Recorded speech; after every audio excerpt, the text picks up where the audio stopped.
Pete Davidson, before you go around telling people that they need to take medication, you need to focus on your own mental stability. Because frankly, I've been watching you on SNL for the past 2014, 2015, 2016, 2017, 2018, 5 seasons, and you are a mental basket case acting in front of the cameras weekly. So you are the last person to talk about anybody's mental stability. Okay?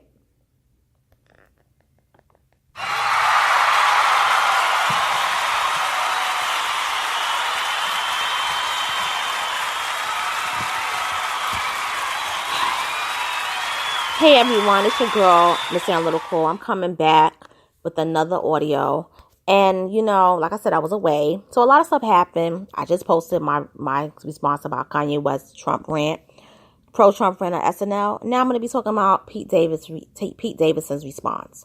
So Pete Davidson, a lot of people know him as the fiance/boyfriend of Ariana Grande, but I know him from SNL. He's been on there since 2014. And I'm going to say this, he doesn't really bring any substance to SNL, in my opinion. He's just that young cat that is a millennial that Lorne Michaels put on there. And I think what got him on the show is the fact that his father passed away from being a fireman and trying to rescue people during 9/11. He is an only child, and he did say that situation was very traumatic, and it actually drove him to drugs, which I'm not going to knock. I'm not going to knock that from him. But I'm going to say that there is something very dark, gruesome, and sinister about him. He is a Scorpio. And Scorpios are very dark. They have a very dangerous, dark humor about them. I have a lot of Scorpio friends, and I am into the zodiac, so that could be another thing. And his girlfriend, Ariana Grande, she has a dark side to her as well. So they're a perfect match. They'll have children, whatever, if they choose to make it work. But besides that, it's not going to be about Ariana. It's going to be about what he said about Kanye West. Now, in the episode, he's wearing a hat, and he's mocking Kanye West with the Make America Great Again hat.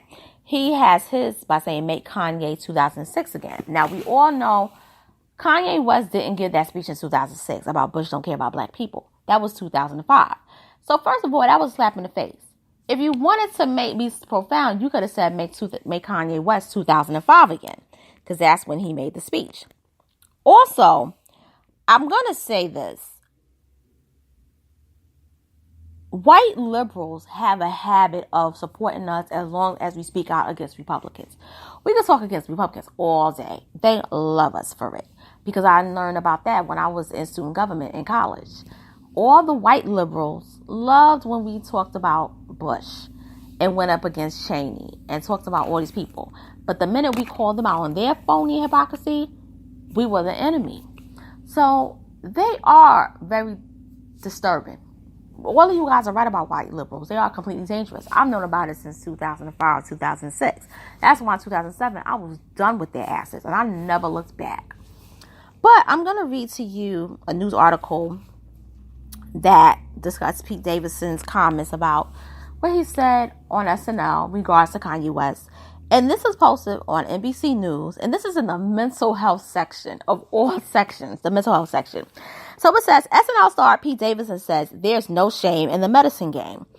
On Weekend Update, the comedian urged musician Kanye West to take his psychiatric meds. Doctors say that's an important message to help end mental health stigma. Pete Davidson doesn't think Kanye West should be ashamed of taking psych meds for his mental health issues. And mental health expert says he's right. In the weekend episode of SNL, Davidson, the cast member who has talked openly about his own struggles with mental health, urged West to take his psychiatric medication following his recent political rant on an earlier episode. Take him, Davidson said. There's no shame in the medicine game. I'm on him. It's great. I'm going to get to that later.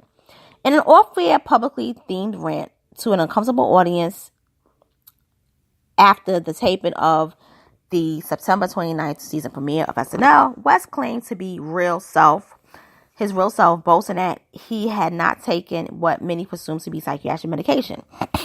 This was not the first time West has admitted skipping his medication. In May, West called American Slavery a Choice in an interview for the TMZ Live, claiming then that he had not been compliant. Some doctors applauded Davidson's plea to the 41-year-old Chicago rapper, emphasizing how important it is to end the stigma around mental illness, including the need to take mood-stabilizing prescription medication.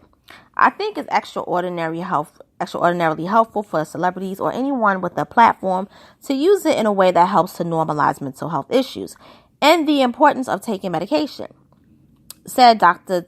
Taylor Preston, director of ambulatory psychiatry and an associate professor of psychiatry at the University of Alabama, Birmingham. West, who has been open about having bipolar disorder, is one of many patients who choose not to take their medication regularly. West has not explained why he stops.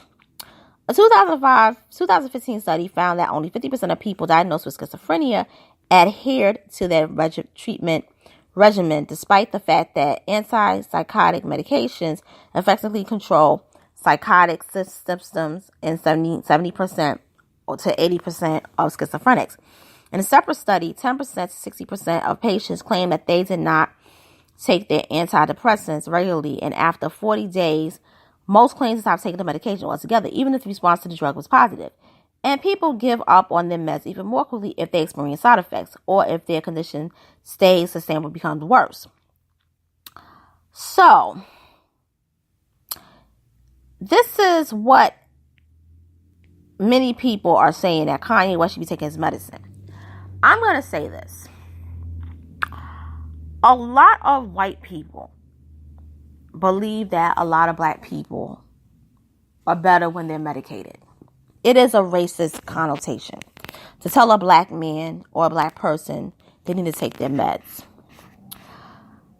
And this has been going on for decades. If you medicate a black person, or, if a black person's mind is, has like Alzheimer's, they start to become senile, they're much safer when they're medicated.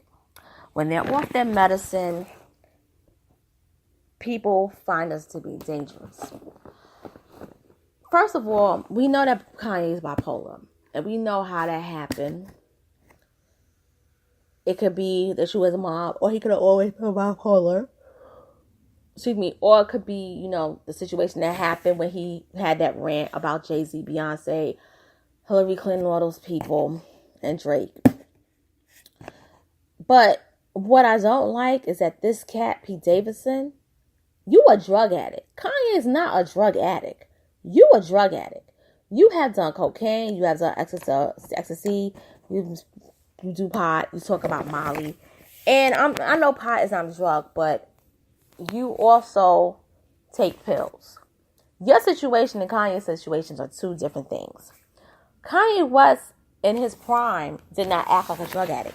You have acted like a drug addict since you've been on SNL. Okay? Kanye West brought something to the music of rap. He changed the game. Say what you want. You can hate the man, but he changed it. Your presence on SNL when you wasn't there, when you was in rehab, it wasn't miss.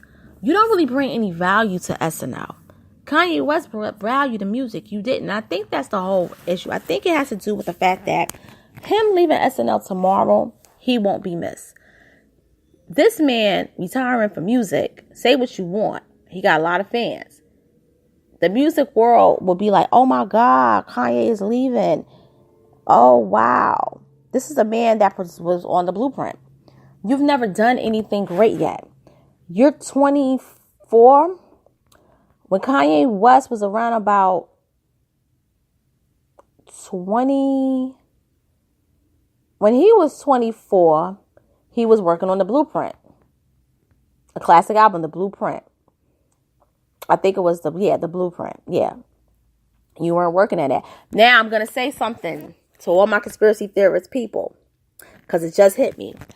That album that Kanye West was working on, The Blueprint, dropped in 9/11, and his father died the day that album dropped. So it's a weird kind of connection between the two. And that's when we first got introduced to Kanye.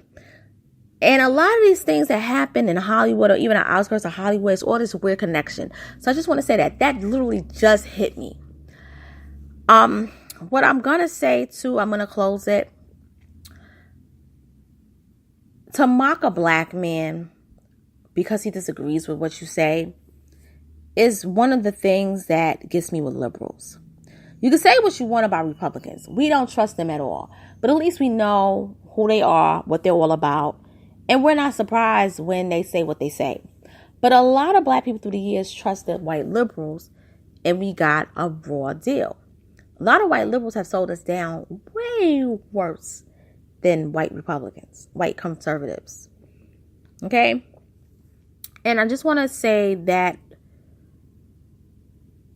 to the Kanye West team, please tell Kanye West don't come on SNL anymore. Because they don't respect him. They don't. And to Pete Davidson, focus on rebuilding your own career. You are not a medical doctor. Do not tell anybody to take their meds. You take your own advice. And you and your mentally basket case girlfriend, yes, I said it. She is a mental basket case. Y'all need to go into your wisdom and focus on your own selves. Y'all both some weirdos. Because Kanye West isn't no weirdo. He just had breakdowns. But y'all some weirdos. Okay? And by the way, blonde is not your color. I gotta tell you that. You want to start telling people about mental illness and taking their meds first, you wash out that tired looking blonde dye job. Okay? And on that note, this is Ms. Analytical signing off. Make sure you share this video. Make sure you comment whether you agree or disagree. Subscribe to my channel. Hit that notification bell. And stay tuned. I'll be back with a couple of more videos later. Take care.